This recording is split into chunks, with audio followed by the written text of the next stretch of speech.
ఆయన మాట్లాడినవాడు కాదండి. ఆయన మాట్లాడేటువంటి దేవుడు, అంటే సజీవుడు. యేసుక్రీస్తు వారు సజీవుడు అనడానికి బలమైన కారణాన్ని దేవుడు లోకంలో ఉంచిపోయాడు. ప్రజలే దాన్ని అర్థం చేసుకోలేకపోతున్నారు. చాలామంది సజీవుడు సజీవుడు సజీవుడు అంటారు, కానీ రుజువేంటి అని అడిగితే ఒకటే రుజువు అండి. యేసుక్రీస్తు వారు చనిపోయిన తర్వాత అరిమతయ్య అనేటువంటి యేసేపు తన సమాధిని యేసుక్రీస్తు వారికి ఇచ్చాడు. అయితే తన సమాధిలో ఏమి పెట్టాడు అనే ఒక ప్రశ్న మనం వేసుకుంటే యేసయ్య దేహాన్ని పెట్టాడు. అంటే యేసు దేహము అలాగే శిలువ మీద ఉంటే గ్రద్దలకు, భయంకరమైన క్రూర పక్షులకు అది ఆహారముగా మారిపోకూడదు అని యేసేపులో ఆ భారం ఉంచి అతడే పిలాతు గారి దగ్గరికి వెళ్ళి అడిగాడు. పర్మిషన్ తీసుకున్నాడు, దేహాన్ని దించాడు, తన సమాధిలో ఉంచాడు.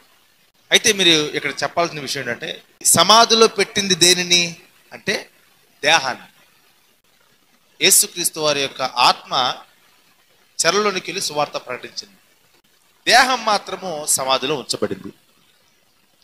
దేవుడు చెప్పినట్లుగానే, యేసుక్రీస్తు వారు చెప్పినట్లుగానే 3వ దినంలో తిరిగి లేస్తారన్నాడు, లేచాడు. అయితే లేచినప్పుడు ఆత్మ ఒకటే లేచిందా, దేహముతో కూడా లేచాడా అంటే ఆయన దేహముతో కూడా లేచాడు. అంటే ఆ దేహము కుళ్ళిపోలేదు, ఆ దేహము చీకిపోలేదు, ఆ దేహము కాలిపోలేదు, ఆ దేహము పాడవలేదు, ఆ దేహము నాశనం అవ్వలేదు. ఆ దేహానికి ఎటువంటి హాని కలగలేదు.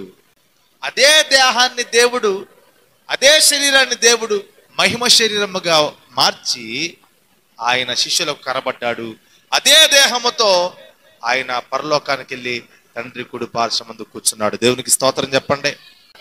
అంటే ఆ దేహము ఇంకనూ ఉన్నది, ఆ దేహము కుళ్ళిపోలేదు. యేసుక్రీస్తు వారి యొక్క దేహము ఇంకా కుళ్ళిపోలేదు, పాడవలేదు. ఆ దేహమే మహిమ శరీరంగా మార్చబడి మహిమ శరీరముగా పరలోకములో ఉన్నది. అంటే ఆ దేహానికి నాశనము లేదు.